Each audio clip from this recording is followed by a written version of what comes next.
Hi friends, today మనం meal మేకర్తో curry ఎలా తయారు చేసుకుందామో చూద్దాము. సోయాబీన్ని ముందుగా వాటర్లో నానబెట్టుకోవాలండి.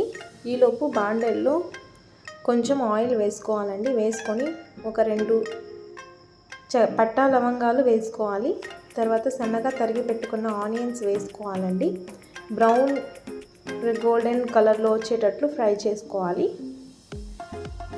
కొంచెం సాల్ట్ వేసుకోండి, తొందరగా మగ్గుతాయి ఆనియన్స్. మీడియం ఫ్లేమ్లోనే పెట్టుకొని వేయించుకోండి.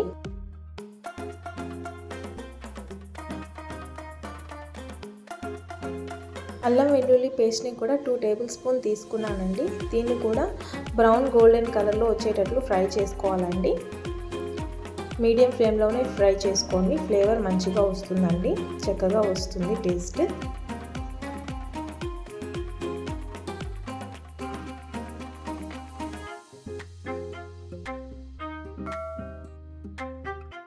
కొంచెం కరివేపాకు వేసుకోండి, ఫ్లేవర్ మంచిగా వస్తుంది.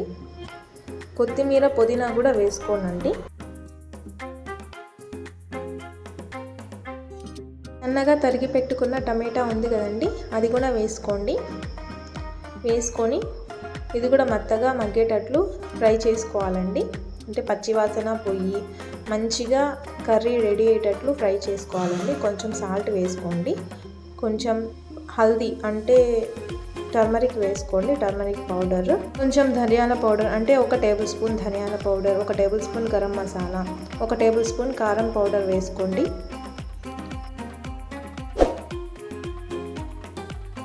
వీటన్నింటిని పచ్చివాసన పోయేంత వరకు ఫ్రై చేసుకోవాలండి. వీడియోలో చూపించిన విధంగా కర్రీ రెడీ అయ్యేటట్లు చేసుకోవాలండి. మెత్తగా మగ్గేసి మంచిగా కొంచెం పచ్చివాసన పోయేటట్లు బాగా ఫ్రై చేసుకోవాలండి. కొంచెం పుదీనా వేసుకొని ఫ్రై చేసుకోండి.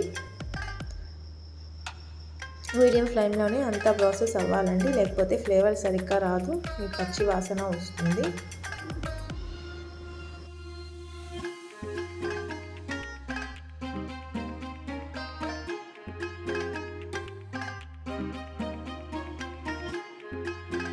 అడుగంటకుండా మధ్య మధ్యలో చెంచాతో కలుపుతూ ఉండండి.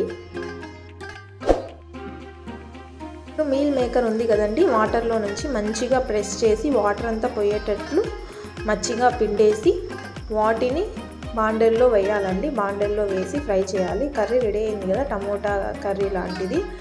ఆ కర్రీలో ఇది బాగా డిప్ అయ్యేటట్లు ఫ్రై చేసుకోవాలండి. వీడియోలో చూపించిన విధంగా వాటర్లో అంతా తీసేసి మీల్ మేకర్కి మంచిగా ప్రెస్ చేసి 2 చేతులతో వాటర్ పోయే వరకు, దాని తర్వాత ఆ మీల్ మేకర్ని మీడియం ఫ్లేమ్లో ఫ్రై చేసుకోవాలండి. వీడియోలో చూపించిన విధంగా ఫ్రై చేసుకోండి. అటు ఇటు కదిపి అంటకుండా కదపండి. మీడియం ఫ్లేమ్లో పెట్టుకొని అంతా కర్రీ వండుకోవాలండి. అడుగంటకుండా చూసుకోండి.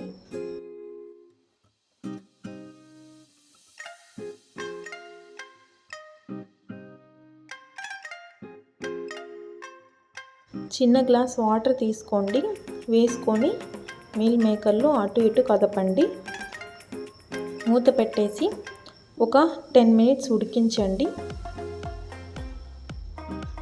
తర్వాత మూత తీసేసి అటు ఇటు మళ్ళీ కదపండి. చూడండి, ఇప్పుడు కర్రీ మ్యాక్సిమం 80% రెడీ అయిపోయింది.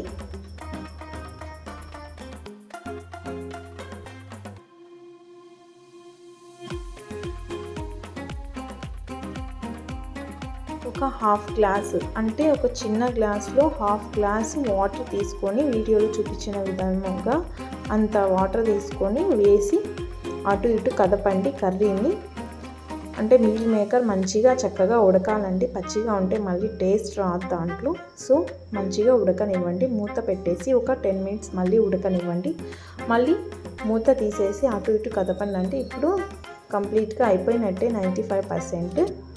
మళ్ళీ మూత పెట్టేసి ఒక 5 మినిట్స్ ఉడకనివ్వండి. మంచిగా అంటే మీల్ మేకర్కి ఆ కర్రీ అంతా బాగా పట్టేటట్లు మనం ఉడికించుకోవాలండి.